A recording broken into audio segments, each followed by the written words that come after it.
tema como que muy controversial.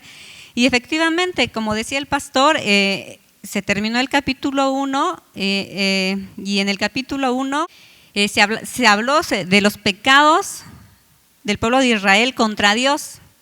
En este capítulo 2 ya se habla más específicamente sobre los pecados en contra de nuestro prójimo. Y bueno, les iba a preguntar si recuerdan qué significa Miqueas, ¿no? Pero pues ya está ahí, pero sin ver, pueden decir qué significa Miqueas, ya muchos voltearon a ver, ya no se vale. ¿Quién es como Jehová, verdad? Y el libro de Miqueas es un libro que fue escrito en el tiempo de mucha injusticia. De mucha injusticia en Israel, y solo como para recordar, Israel está dividido en dos partes: Judá, 2 tribus del sur que se le llaman judíos, e Israel, 10 tribus del norte. A ellos se les llama samarios por la capital, que es Samaria. Y entonces ahí se levanta el profeta Miqueas a profetizar en contra de los reyes.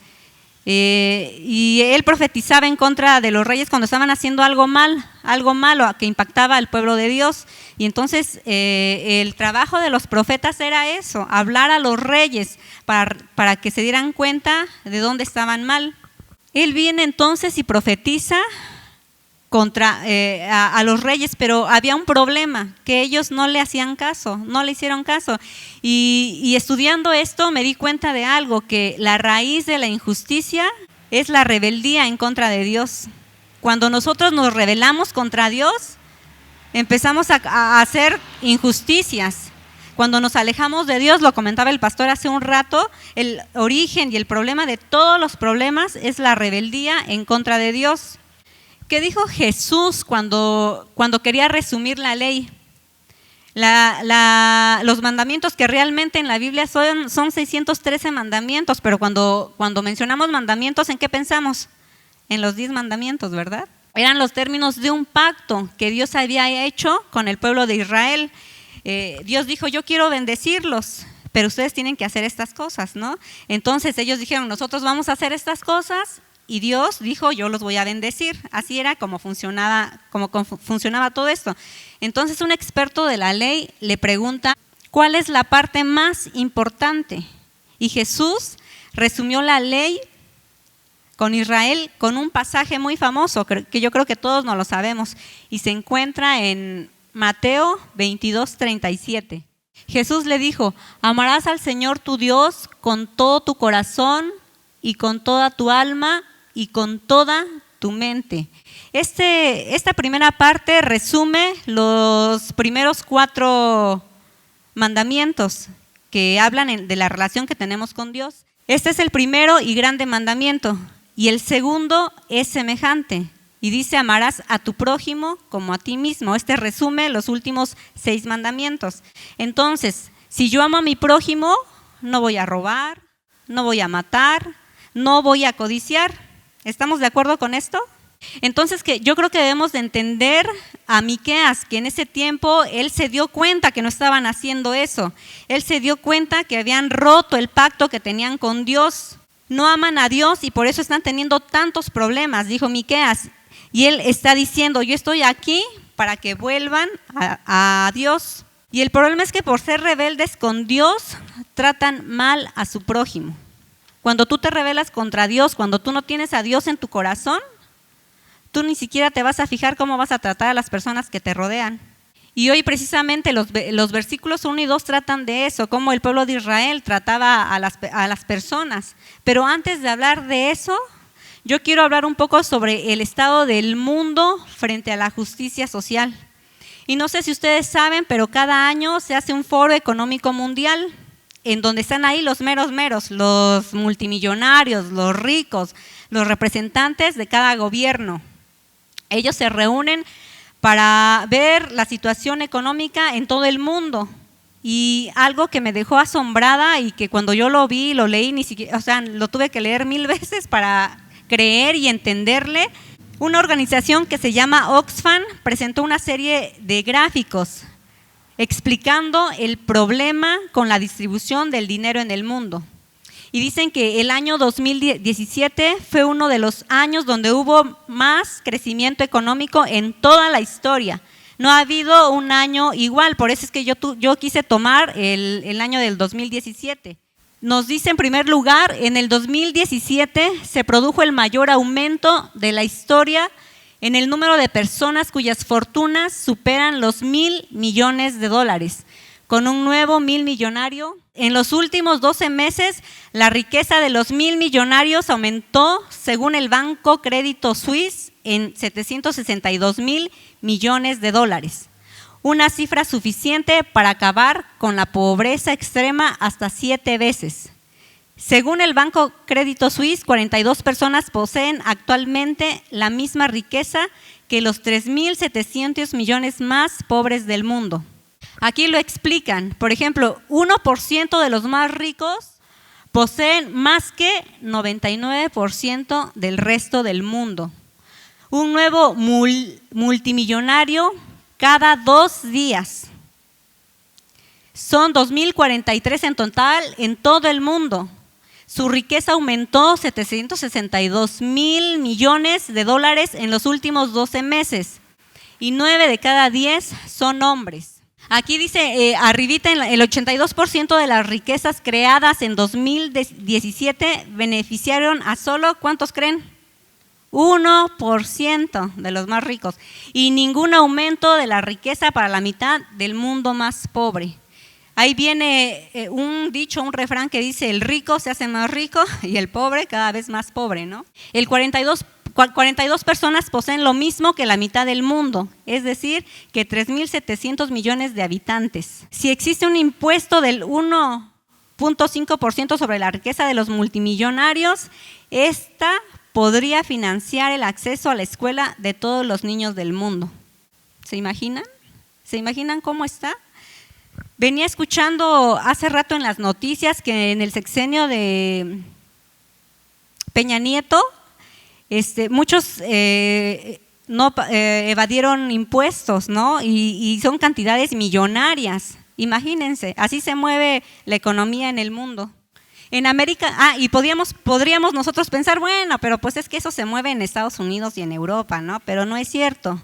La quinta parte de este estudio fue generada en América Latina. Y dice aquí: en América Latina la fortuna de los 1,000 millonarios creció en 155,000 millones en 2017, una riqueza suficiente para sacar de la pobreza a todos los habitantes de la región. ¿En cuánto tiempo? En un año, imagínense. Esto lo pueden encontrar, si quieren más información o checarlo, en ambito.com. La pregunta ¿es un problema económico? ¿Es un problema político? Es un problema del corazón.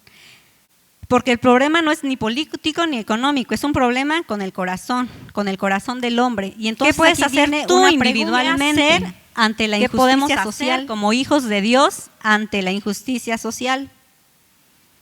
Si pudieras, a lo mejor no cambiar todo, pero si pudieras cambiar algo mínimo, ¿lo harías? Entonces hoy vamos a ver eso. Yo no quise tocar tanto el tema así como político, sino más bien la solución que Dios nos da a través de la Biblia. ¿Qué podemos hacer ante esa injusticia social? Y vamos ahora sí a leer Miqueas, capítulo 2, versículos del 1 al 2. Y dice: ay de los que en sus camas piensan iniquidad y maquinan el mal, y cuando llega la mañana lo ejecutan. ¿Por qué? Porque tienen en su mano el poder. Codician las heredades y las roban, y casas y las toman. Oprimen al hombre y a su casa, al hombre y a su heredad. Podemos ver aquí que no es como les dije, no es un problema económico, no es un problema político. Es el corazón 100%, según la palabra de Dios, es la codicia. Y si nosotros realmente tenemos una carga por este problema, vamos a comenzar por resolver el problema. Pero si ya vimos que el problema es ¿en dónde? Entonces lo primero que tenemos que hacer es resolver el problema en tu corazón, en mi corazón. Y por eso Jesús es tan radical. Cuando Él vino, Él dijo: yo no voy a atacar los síntomas, yo voy a ir directo, yo voy a ir a la raíz del problema, y ese es el corazón del hombre. Y cuando Jesús vino a un mundo injusto y realmente injusto, viene Jesús y les dice a los líderes y religiosos en Mateo 23:25: ¡ay de ustedes, maestros de la ley y fariseos! ¿Cómo les dijo? Hipócritas. Limpian el exterior del vaso y del plato, pero por dentro están llenos de robo y desenfreno. De robo y de… ¿Podemos repetirlo? ¿Dónde comienza la injusticia? En el corazón. Y es bien fácil para nosotros señalar a los ricos, señalar a los gobernantes, señalar a otros países. Pero yo te hago una pregunta. ¿Cómo tratas a la gente personalmente? ¿Cómo tratas al mesero? ¿Cómo tratas a aquel que te está brindando un servicio?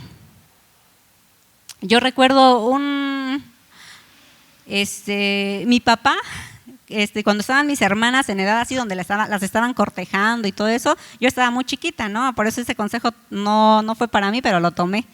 Y les decía, si alguien te está cortejando, fíjate cómo trata a las personas que están a su servicio. Fíjate cómo trata al mesero, fíjate cómo trata a las personas, a sus subordinados. Porque si los trata con amabilidad, eventualmente tú vas a estar un día como ellos, en el lugar de ellos, y entonces así te va a tratar.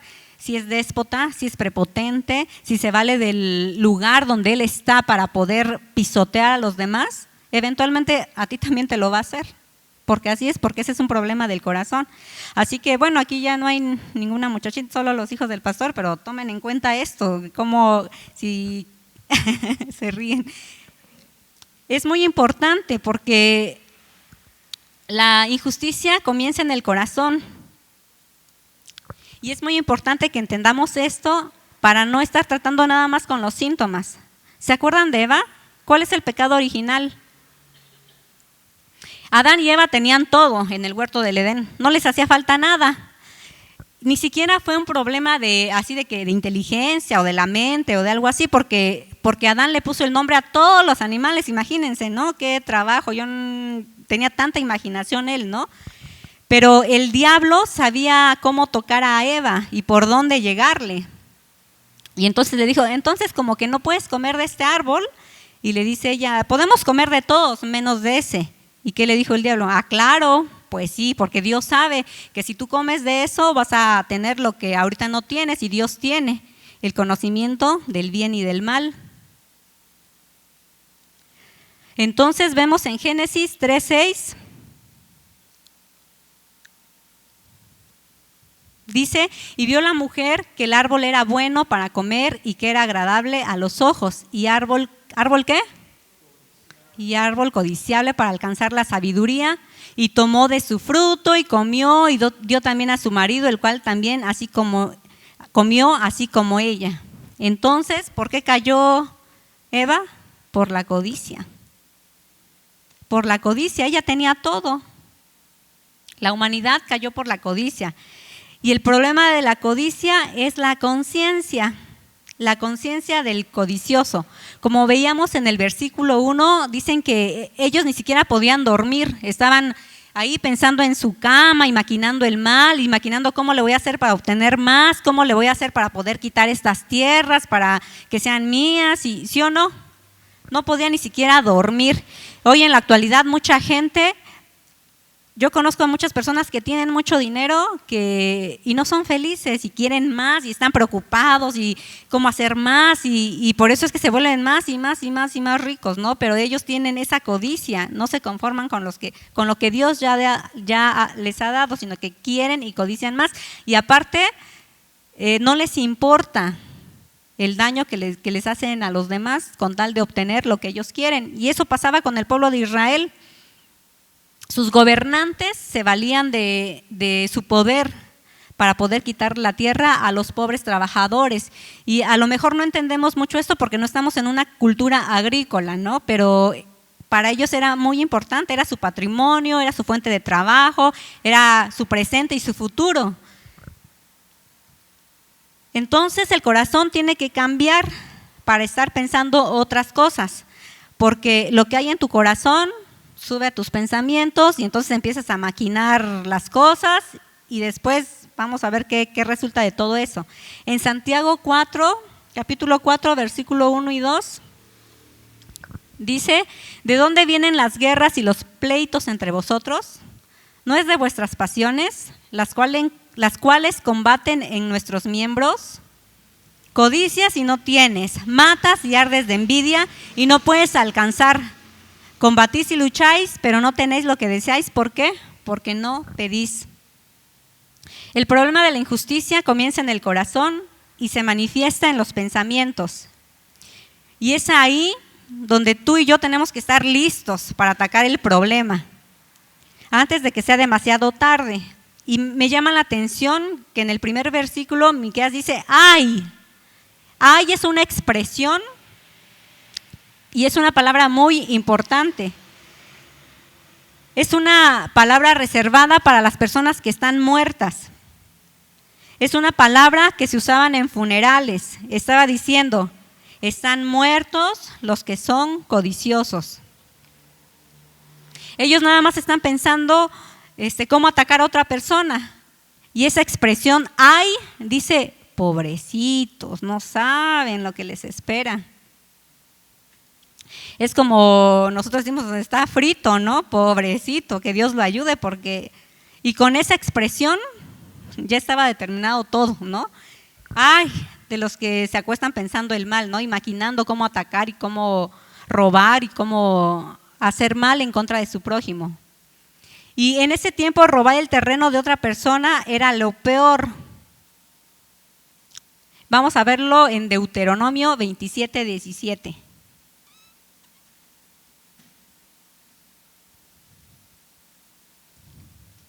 Dice: maldito el que redujere el límite de su prójimo. Y dirá todo el pueblo: amén. Maldito, dice, ¿no?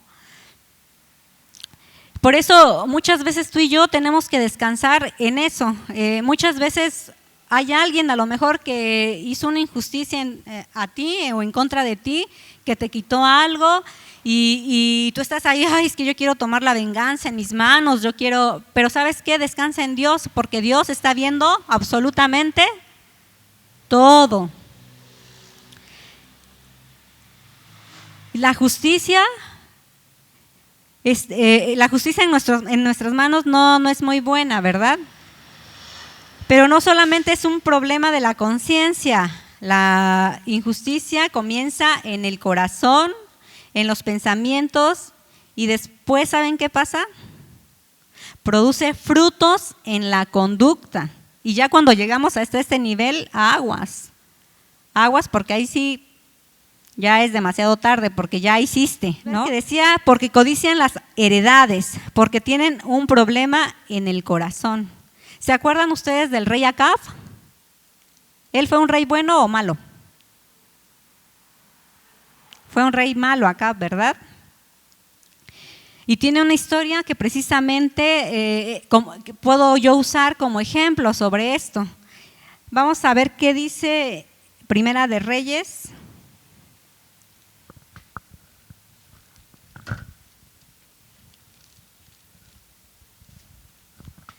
Primera de Reyes, capítulo 21, versículos del 1 al 6. Se los voy a leer y dice así: pasadas estas cosas, aconteció que Nabot de Jezreel tenía allí una viña junto al palacio de Acab, rey de Samaria. Y Acab habló a Nabot diciendo: dame tu viña para un huerto de legumbres, porque está cercana a mi casa y yo te daré por ella otra viña mejor que esta. O si mejor te pareciere, te pagaré su valor en dinero. Y Nabot respondió a Acab: guárdeme Jehová de que yo te dé a ti la heredad de mis padres. Y vino Acab a su casa, ¿cómo fue? Triste y enojado por la palabra que Nabot de Jezreel le había respondido, diciendo: no te daré la heredad de mis padres. Y se acostó en su cama y volvió su rostro y no comió. Vino a él su mujer Jezabel y le dijo: ¿por qué está tan decaído tu espíritu y no comes? Él respondió: porque hablé con Nabot de Jezreel y le dije: que me diera su viña por dinero, o que si más quería, le daría otra viña por ella. Y él respondió, yo no te daré mi viña. Y su mujer Jezabel le dijo, ¿eres tú ahora rey sobre Israel? Levántate y come y alégrate, yo te daré la viña de Nabot de Jezreel. ¿Qué le estaba diciendo? ¿Acaso no tienes tú el poder para pisotear y para hacer lo que a ti se te antoje sin importar los demás? Pues hazlo, ¿no? ¿No le estaba diciendo eso? Entonces ella escribió cartas en nombre de Acab y las selló con su anillo y las envió a los ancianos y a los principales que moraban en la ciudad con Nabot. Y las cartas que escribió decían así: proclamad ayuno y poned a Nabot delante del pueblo y poned a 2 hombres perversos de delante de él que atestiguen contra él y digan, tú has blasfemado a Dios y al rey, y entonces sacadlo y apedreadlo. ¿Para qué? Para que muera. Y los de su ciudad, los ancianos y los principales que moraban en su ciudad, hicieron como Jezabel les mandó, conforme a lo escrito en las cartas que ella les había enviado, y promulgaron ayuno y pusieron a Nabot delante del pueblo. Vinieron entonces 2 hombres perversos y se sentaron delante de él, y aquellos hombres perversos atestiguaron contra Nabot delante del pueblo, diciendo, Nabot ha blasfemado a Dios y al rey. Y lo llevaron fuera de la ciudad y lo apedrearon y murió. Después enviaron a decir a Jezabel, Nabot ha sido apedreado y ha muerto. Cuando Jezabel oyó que Nabot había sido apedreado y muerto, dijo a Acab, levántate y toma la viña de Nabot de Jezreel, que no te la quiso dar por dinero, porque Nabot no vive, sino que ha muerto. ¿Y qué hizo Acab? Y oyendo Acab que Nabot era muerto, se levantó para descender a la viña de Nabot de Jezreel para tomar posesión de ella. ¿Hasta qué grado llegó? La codicia es un problema terrible si no se arregla a tiempo. Si no checas tu corazón, tus pensamientos, si no los arreglas, te va a llevar a hacer algo que no es bueno delante de Dios. No sé cuántos de ustedes, bueno, yo creo que la mayoría, tuvo niños chiquitos o han visto a niños chiquitos jugando, y cuando están ahí jugando, a mí me ha tocado ver a un niño que está acaparando todos los juguetes y tiene todos los juguetes ahí, ¿no? Y llega otro niño con un juguete nuevo y ¿qué hace? Deja todos esos y quiere el juguete que el niño tiene, ¿no? Los niños por naturaleza son codiciosos, ¿no? Y están tocando y no se conforman, agarrando esto, y eso puede ser peligroso para ellos, ¿no? Por naturaleza, es la naturaleza humana.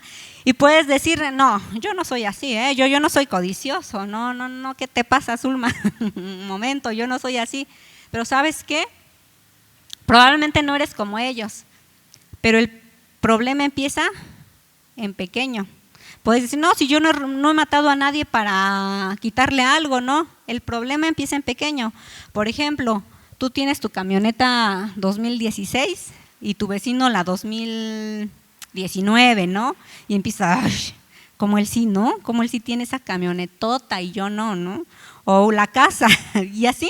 O lo más mínimo, hay un versículo en el libro de Job que no lo recuerdo ahorita, pero dice que mejor es que estuviéramos ciegos porque así no pudiéramos pecar, ¿no? Ni saber qué ropa lleva puesta la de al lado, ¿no? O la de enfrente. Y desde ahí empezamos a codiciar, y entonces tenemos que tener muchísimo cuidado con eso, porque la codicia es un problema serio. Y lo vamos a ir viendo en todo el capítulo 2 y en todo el libro de Miqueas, cómo termina y hasta dónde los llevó la codicia. Ahora, ¿por qué era tan malo quitar los terrenos? Cuando Miqueas está diciendo, ¡ay! Ustedes están muertos, es la expresión, ¿no? Como decimos, están fritos. En la ley de los judíos, la tierra prometida fue prometida a Abraham en perpetuidad, eternamente. Nadie podía quitar esto. Entonces, el sueño de un israelita era morir y ser enterrado en esa misma tierra. Y porque entonces iban a resucitar ahí, ¿no? Y para los israelitas era muy importante eso. Por eso es que en el Antiguo Testamento vamos a encontrar pasajes medio raros, ¿no? Por ejemplo, Abraham nunca compró una casa, pero compró una tumba. ¿Se acuerdan cómo estuvo moviendo para poder enterrar a su esposa? porque para ellos era muy importante. No es raro que cuando Jacob estaba a punto de morir en Egipto, dijo una sola petición: que me lleven de regreso para ser sepultado en esa tumba. ¿No era importante para ellos? Sí, era importante. ¿No es raro que llevaran los huesos de José al mismo lugar? No es importante dónde van a quedar los huesos, ¿o sí? Pero para un israelita, su sueño era resucitar y vivir en la tierra prometida. En Levítico, capítulo 25, versículos 23 y 24,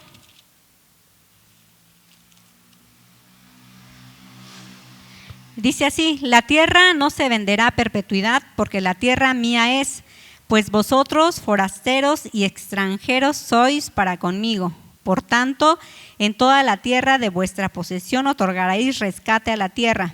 Cuando tu hermano empobreciere y vendiere algo de su posesión, entonces su pariente más próximo vendrá y rescatará lo que su hermano hubiere vendido. También en la ley entraba que cuando daban una casa porque debían algún dinero y no tenían para pagar, ellos no podían quedarse para siempre con esa casa, porque llegaba el año del jubileo, y entonces decía que ahí debían de entregar todo lo que quedaba en prenda, ¿no? Por alguien que debía algún dinero. Pero imagínense si, por ejemplo, en el año 48 alguien da su terreno porque debe algún dinero. En el año 2, ¿cuánto le va a faltar para que sea entregado ese terreno? 48 años. Y entonces, ¿de dónde va a trabajar? ¿De dónde va a obtener dinero para pagar su deuda, ¿no? Y ese fue un gran problema en el pueblo de Israel.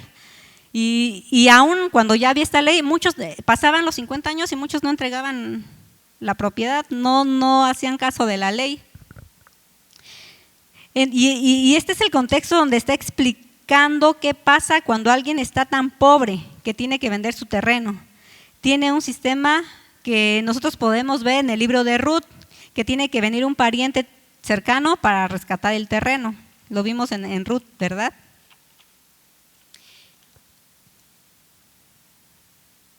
Entonces, había una cosa aún peor.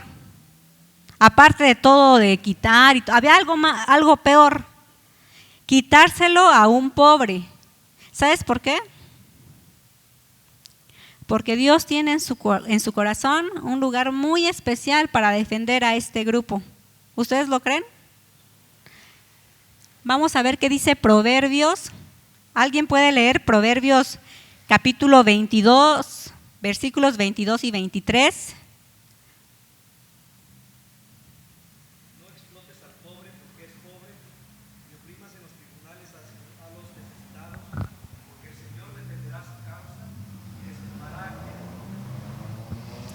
Proverbios 23, capítulo 23, versículos 10 y 11, ¿alguien más? ¿Y alguien más? Salmo 35, 10.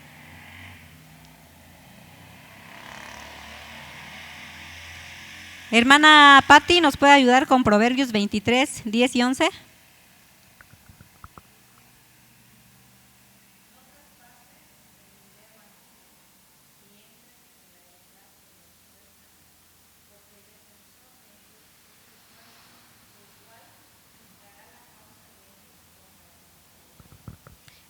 Salmo 35, 10, ¿quién lo tiene?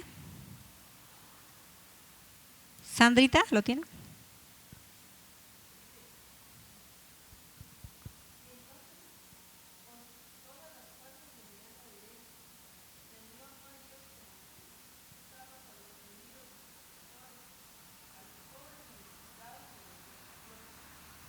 ¿Y por qué comparto estos pasajes?